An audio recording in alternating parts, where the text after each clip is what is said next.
नमस्कार. सक्षम फाउंडेशन पेठ वडगाव प्रस्तुत राज्यस्तरीय सक्षम नारी सन्मान 2026 या कार्यक्रमाच्या निमित्तानं आपणा सर्वांचंच मनपूर्वक सहर्ष स्वागत आहे. मंडळी, आपण माणूस म्हणून जन्माला आलो, पण माणूस पण विसरलो. पण आपल्या आजूबाजूला आपल्या समाजामध्ये अशी काही मंडळी आहेत जी आपलं जीवन जगत असताना स्वतःला सक्षम बनतात आणि इतरांनाही सक्षम बनण्यासाठी प्रेरणा देतात आणि समाजासमोर एक आदर्श असतात. आणि अशाच बऱ्याच व्यक्तिमत्वांचा आपण या सक्षमच्या व्यासपीठाच्या माध्यमातून आपण जीवनपट उलगडत असताना आज या ठिकाणी आमच्या व्यासपीठावर आहेत सन्माननीय महानंदा वीरभद्र मिरजे, ज्यांना आदर्श उद्योजकता पुरस्काराने सन्मानित केलं जाणार आहे. त्या या ठिकाणी उपस्थित आहेत. मॅडम नमस्ते. नमस्ते. प्रथमतः या ठिकाणी सक्षमच्या या व्यासपीठावर आपलं मनपूर्वक स्वागत आहे. तर आज या ठिकाणी तुम्हाला जो इतका मोठा पुरस्कार दिला जातोय, आदर्श उद्योजकता पुरस्कार, काय वाटते तुम्हाला, काय भावना आहे? मला खूप छान वाटते. आणि माझे नाव महानंदा वीरभद्र मिरजे, मी पेठ वडगाव मध्ये राहते. मला खूप छान खूप छान वाटते. बरं, काय करता सध्या, काय करता तुम्ही? सध्या मी टेलरिंग काम करते. मी आठवी पासून टेलरिंग काम करते. मी खूप गरिबातनं आलेलं आहे. त्यामुळं मला आता पूर्ण आता टेलरिंग मध्ये खूप भारी मला इथं प्रोत्साहन मिळाले. आणि आमच्या घरची पण सगळी मला खूप प्रोत्साहन दिले. आमच्या भाऊजी, आमच्या सासूबाई, आमचे मिस्टर सगळी खूप मला प्रोत्साहन दिले. आता मी माझ्या मुलाला पहिलीपासून 10वी पर्यंत इंग्लिश मीडियम शिकवली. बरं, तुमचा म्हणजे प्रवास 8वी पासून तुम्ही टेलरिंग काम करताय? होय. म्हणजे घरची परिस्थिती होय, परिस्थितीमुळे तुम्हाला खूप माझे एवढी लई आम्ही तिघी बहीण आणि आमचा भाऊ एकटा, त्यामुळं मला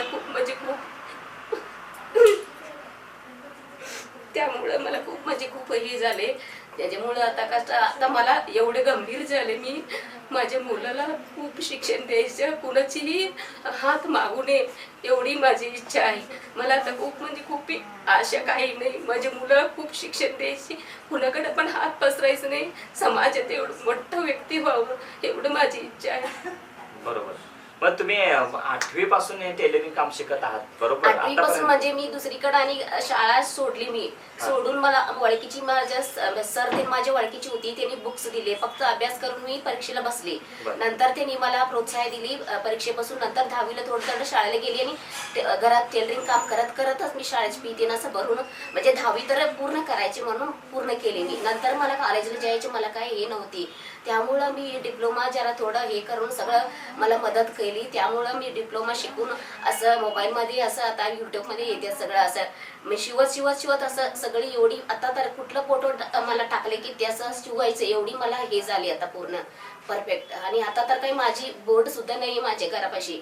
त्यामुळं मी एवढी नुसतं परिचयमुळं एकमेकांचा परिचय पूर्ण असं मला देवावर विश्वास मात्र खूप आहे.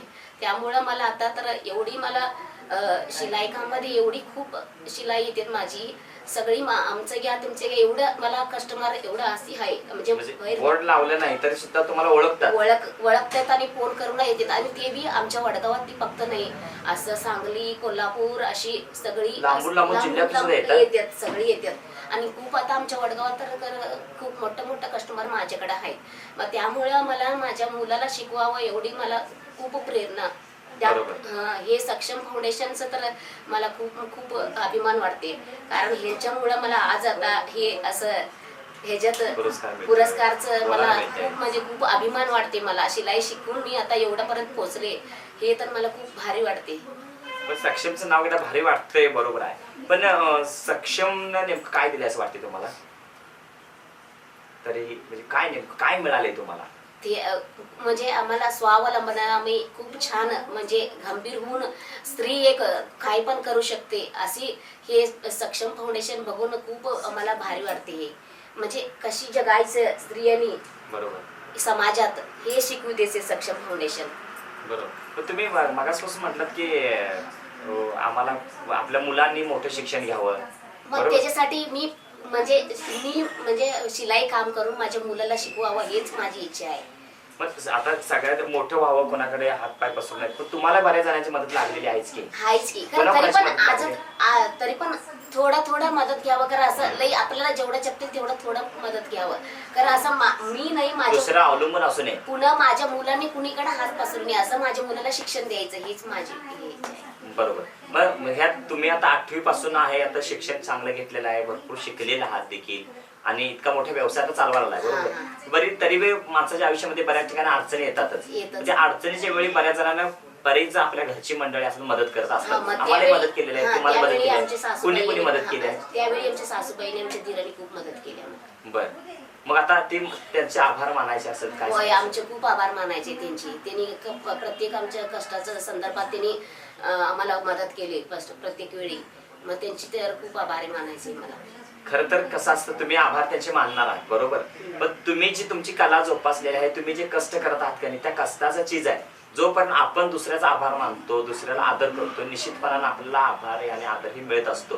पहिला तुमच्याकडे तो गुण आहे की तुम्ही दुसऱ्याचा आभार मानाला, की त्यांची मदत आम्हाला झालेली आहे. तुम्हाला आत्मीयतेनं सांगा वाटायला लागले की सुरुवातीपासून ते तेच म्हणत आहात की मला त्यांचे आभार मानायला पाहिजे, आभार मानायला पाहिजे वाटते, बरोबर आहे की नाही? किंवा तुमच्या आतली जी माणूसपणाची भावना आहे ती भावना तुम्ही जागृत केलेली आहे. आणि खरं तर आज उद्योजकता म्हणून तुम्ही आमच्या समाजासमोर आदर्श आहात. कोल्हापूर, सांगली, पेठवडा या सगळ्या शहरातील लोक तुमच्या जवळ येत आहेत, बरोबर आहे की नाही? तर मंडळी ही आपल्या समोर असणारे जे आपल्या मिरजेताई आहेत यांनी आपल्या समोर एक आदर्श निर्माण केलेला आहे. आणि या व्यासपीठाच्या माध्यमातून आम्हाला ताईंना एक प्रश्न विचाराय की या आपल्या समाजामध्ये तुमच्या समोर येणारा पण कस्टमर म्हणजे महिला येतात, बरोबर.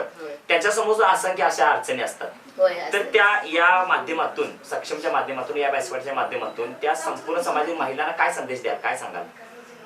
मी हे सांगेन की आपण स्त्रियांनी आम्ही हे काम शिकले की नाही, ह्या कामानं कुठलं पण स्त्री हे काम शिकलं तर त्यांनी खूप हे प्रेरणा देऊन त्यांनी खूप छान शिकवून पुढं त्यांच्या मुलाबाळांना चांगलं शिक्षण द्यावं, त्यांना खूप समाजात मोठा व्यक्ती करून दाखवावं, हेच माझी इच्छा आहे. प्रत्येकाने हे काम केलं पाहिजे, प्रत्येकाने शिकलं, प्रत्येकाने ताकद असते. त्यांची कुणाची इच्छा आहे, कुणाची नाही. तसं कुणाला शिलाई शिकलेली इच्छा आहे, त्याने कुणाची परिस्थिती नसते. शिक्षण म्हणजे शाळेचे शिक्षण द्यायची एवढी ताकद नसते एकेकांची. आणि कसं एकेकांची गरिबात आलेली असते, त्यांनी कसं हे शिलाई शिकू शकते त्यांनी, कारण त्याला कसं फी वगैरे लई लागत नाही. होय, भांडवल लागत नाही. त्यांनी कसं हे शिकवून आपलं हे प्रवृत्ती करू शकते त्यांनी. बरोबर. तुम्ही या ठिकाणी सांगितलं, तुमचा एक आदर्श आहे आमच्या समोर.